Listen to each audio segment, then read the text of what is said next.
கலைஞர் மகளிர் உரிமை தொகை. இந்த திட்டத்துக்கு மூலியமாக இந்த கடந்த 4 ஆண்டுகளில் கிட்டத்தட்ட 33,600 கோடி ரூபாய் பெண்களுக்கு போய் சேர்ந்திருக்கு.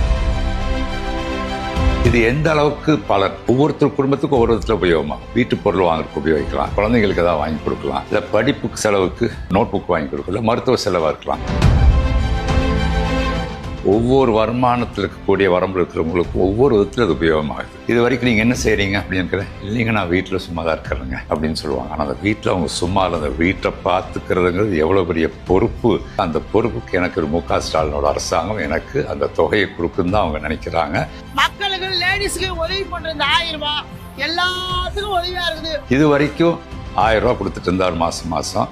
இப்ப சமீபத்தில் 5000 ரூபா கொடுத்தாரு. இன்னைக்கு என்னோட பிறந்த நாள், அதனால என்னோட அப்பாவே எனக்கு ஆசீர்வாதம் பண்ணி எனக்கு கொடுத்தா மாதிரி அவ்வளோ ஒரு சந்தோஷம் சார். அது மட்டும் இல்லாம வரக்கூடிய ஆட்சியில 2000 ரூபாய் கொடுக்குறேன்னு சொல்லியிருக்கிறது சர்ஜிக்கல் ஸ்ட்ரைக் நல்லா சொல்லுவாங்க இல்லையா, இதுதான் உண்மையாவே சர்ஜிக்கல் ஸ்ட்ரைக்னு சொல்லலாம். இது அரசாங்கம் தருகிற உதவி பணமாக நீங்கள் கருத வேண்டியதில்லை, அது உங்களுடைய